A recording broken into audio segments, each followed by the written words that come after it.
Salut à vous tous, ici Jeff Rose. Vous avez sûrement entendu parler dernièrement des camps pro-Palestine sur les campus universitaires aux États-Unis. Eh bien, le mouvement s'est transporté à l'international, dont ici au Canada. Et évidemment, il y a beaucoup de choses à dire. Même si plusieurs universités canadiennes ont signalé la présence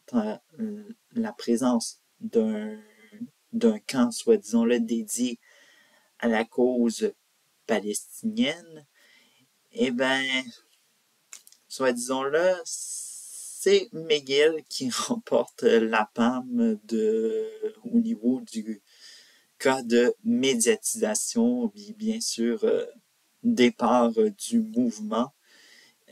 Alors donc, l'Université McGill à Montréal.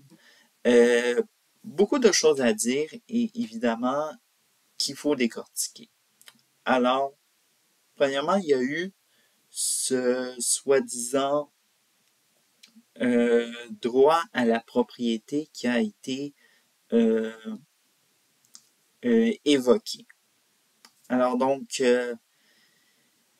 oui, l'université a droit de dire que l'écampement est illégal. De toute façon, toutes les universités doivent brandir ça au tout début, évidemment, pour dire qu'il faut respecter les règles, etc. Mais évidemment, on sent que personne s'écoute là-dedans.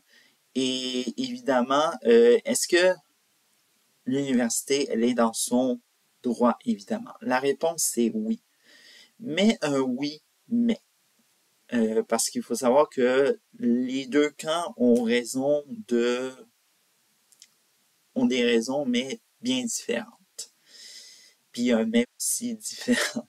Alors donc, l'Université McGill, oui, elle a le droit de revendiquer que selon sa politique de la propriété privée, que les campements sont illégaux, mais en même temps, doit jongler avec la liberté d'expression.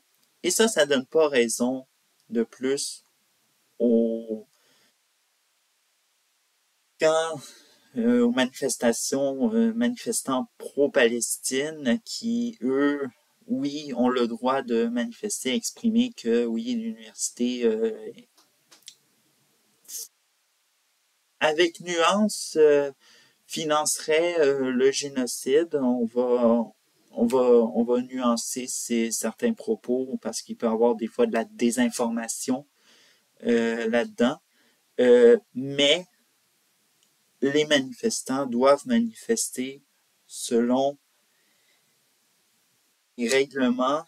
Alors donc, soi-disant de sacrifier leur campement et bien sûr de manifester pendant leurs heures de pause ou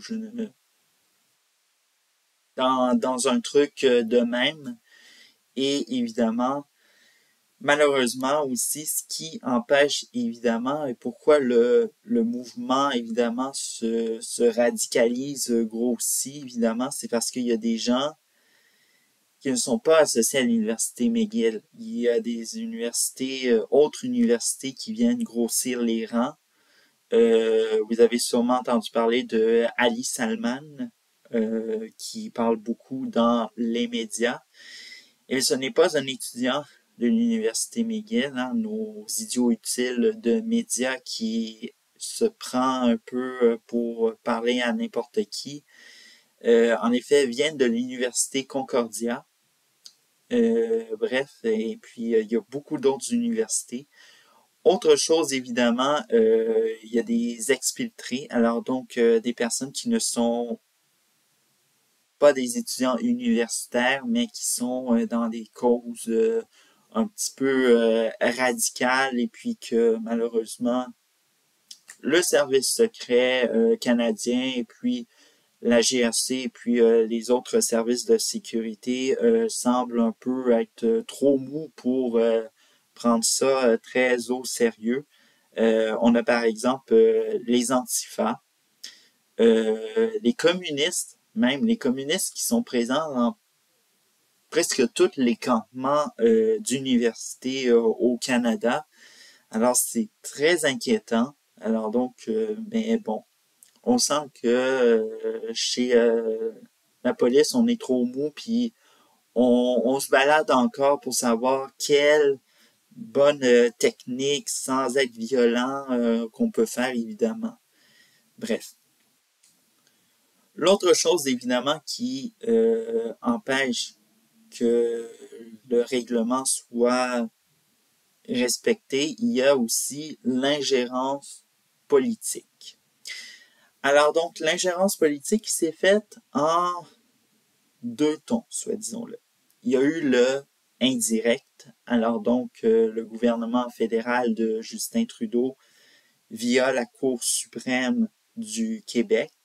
Alors donc, rappelons que la Cour suprême du Québec, les juges sont choisis selon le gouvernement fédéral, hein, surprise. Bref, alors donc, on sent que dans l'injonction qui a été choisie par une certaine juge, on sent qu'il n'y a pas eu de transparence et puis que le gouvernement fédéral a décidé que il fallait que l'anarchie continue sur les universités canadiennes. Bref, et puis de toute façon, on sait que peut-être que le Parti conservateur ou les autres partis peut-être dans l'élection fédérale de 2025 vont coller ça à la peau de Justin Trudeau et peut-être de Jack Meeting, évidemment, parce qu'on sait que toutes ces personnes-là du monde universitaire, la majorité, ce sont des gauchistes et même des ultra-gauchistes, alors donc des gens très problématiques dans la société.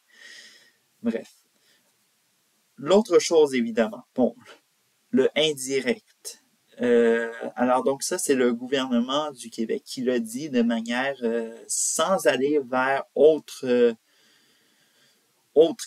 puis évidemment le dit de manière directe en disant que le SPVM devait, soit disons-le, intervenir.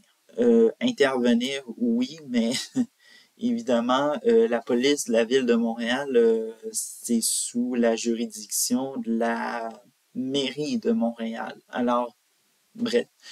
Mais on dénonce 50% de l'ingérence. Alors donc, si c'est l'ingérence de la province du Québec, le monde universitaire est complètement révolté. Mais quand c'est, soit disons-le, le gouvernement fédéral qui chouchoue beaucoup cette classe de gens, eh bien, on ne dit rien parce que évidemment, on est soit disons-le, ils prétendent de voter pour le camp du bien et de la bienveillance, c'est ce que on sache. Mais bref, l'essentiel c'est que ce que l'on voit, c'est un désordre et on ne sait pas jusqu'à où ça peut jusqu'à aller ces campements-là, évidemment. Fait que même aussi ces protestations.